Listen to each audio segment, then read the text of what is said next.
What's going on, guys? Marc Guberti here. In this video, I'm going to share with you 5 blogging tips you can use to build up your blog into something that makes a full-time income.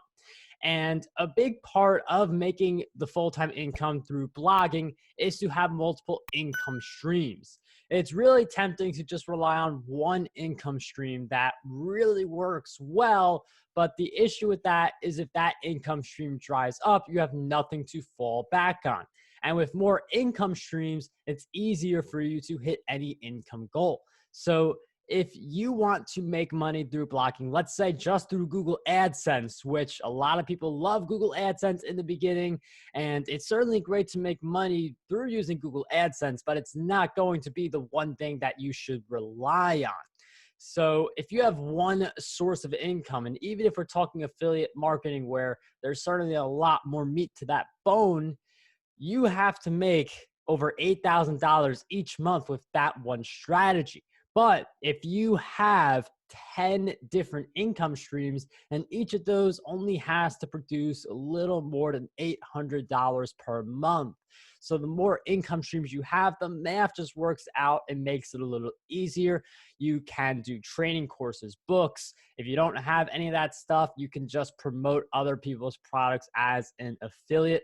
There are a variety of different monetization income streams that really help bloggers make a full-time income. The more of those you embrace with your own strategy, the better. The second blogging tip is to create content based on what people are actively searching for. When you have the income streams in place, that's just potential. That's not realized income, that's just potential. And when you actually get visitors to your blog, that's when the potential gets to become realized. That's where you set up the affiliate links in their different places, you bring people in, and then you get the sales. So a big part of that is creating content that people are actively searching for. So on YouTube, I use a resource called vidIQ to find topics people are actively searching for in my industry, and then I create videos around those topics. There is some like coming up with the idea on your own and then just plugging it into vidIQ to see if it makes sense. I have come up with video ideas in the past that I've decided against actually creating, in part because vidIQ told me based on their numbers that this wasn't a topic people were actively searching for. And you can make the argument that, well, one topic may have some traction, some people may be searching for it, but it's an opportunity cost standpoint. So if you could pick a topic that has a ton of demand versus a topic that doesn't have too much demand, you may feel like it's fun to create about the thing with little demand, but if you put out that piece of content on the topic with little demand, all that time you spent on the content creation could have been put towards something that has a higher demand. Now, you can go back to that area that doesn't have as much demand if you really want to create that piece of content. And the larger your audience is, the less it really matters, because people are going to engage with your content anyway.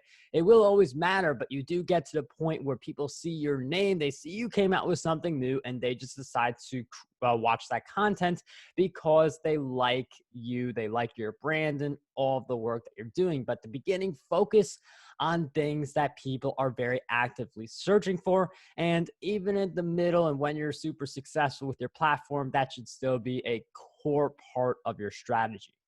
And for people who are strictly bloggers and not YouTubers, you could also use something like the Google Keyword Planner tool, which provides you a lot of insights into which keywords are gaining some traction and can really give you a lot of potential for your blog posts. The third tip is to create content around popular topics. So at the beginning, when you're creating content, you are creating content to see what gains the most traction, because just because something is super popular as like an overall industry doesn't mean that topic may work well for you. So I've created videos on a bunch of different topics, mainly in digital marketing, but my sweet spot is YouTube tutorials, self-publishing, blogging. Those are some of my sweet spots. That's why I create more videos of that nature. I do some investing videos from time to time because there is a part of my community that really enjoys those videos. And there's a lot of potential with the algorithm for keywords related to investing, but you have to know what your sweet spot is. As you create content, you're first throwing all the blog posts to see what sticks. And when you see what sticks, double down on those niches, double down on those topics, and then you're going to start to build a loyal readership as you continue to expand. One of the most important blogging tips here is to continue to build relationships. Relationships are vital for growth. You get into collaborations with people. Maybe you do a guest post exchange. Maybe you each promote the other person's blog post. Relationships are going to be vital for your business, and you might as well build them now.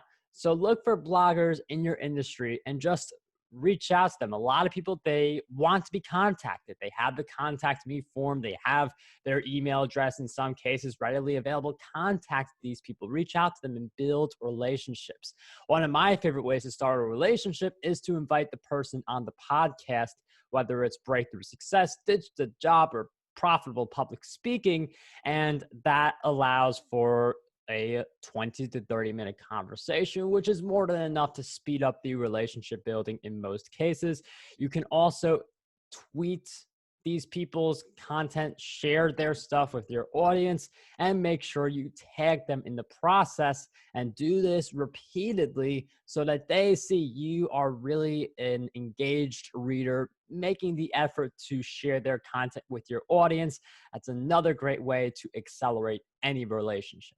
The last tip we have for blogging is to invite contributors to post content on your blog. This is essentially you getting free content, and it's an asset. It gives you a reason to promote something to your email list, your social media audience. It gives you new content, which is the lifeline of any blog. So when you invite contributors, it just decreases the amount of work on your end. You go from having to write a detailed blog post to just proofing someone else's blog post, or even hiring someone to do that part. And now all of a sudden you have a 1,000 word blog post, or a 2,000, or even more than that, just because of the requirements you have, and people want to be on your blog for more exposure. Now, getting the contributor request, it is something you certainly have to build up to. You could even invite people who may be interested in contributing to your blog, just so that it's less content you have to create on your end. You're still getting the benefit. And when you do get contributors for your blog, and you're able to really tap into the other strategies with generating the income through multiple streams, it gives you the ability to then easily create a second blog, which instead of you creating the content, you have a bunch of contributors do it for you, and then you show up from time to time. So when you do invite contributors, it may feel weird to give that control to someone else, like publish something on your blog that you didn't write. It opens you to that game, and then it will be easier for you to grow your blog, create the content, provide the content to your audience, and even start a second blog. I mean, if you have this thing working, you have it dialed in, why not dial it in again with a second blog that can bring even more traffic to your first blog and continue to get a steady stream of contributors? If you guys did enjoy this video, make sure you subscribe, smash the like button, let me know in the comments which tip you guys enjoyed the most, and I'll see you guys in the next video.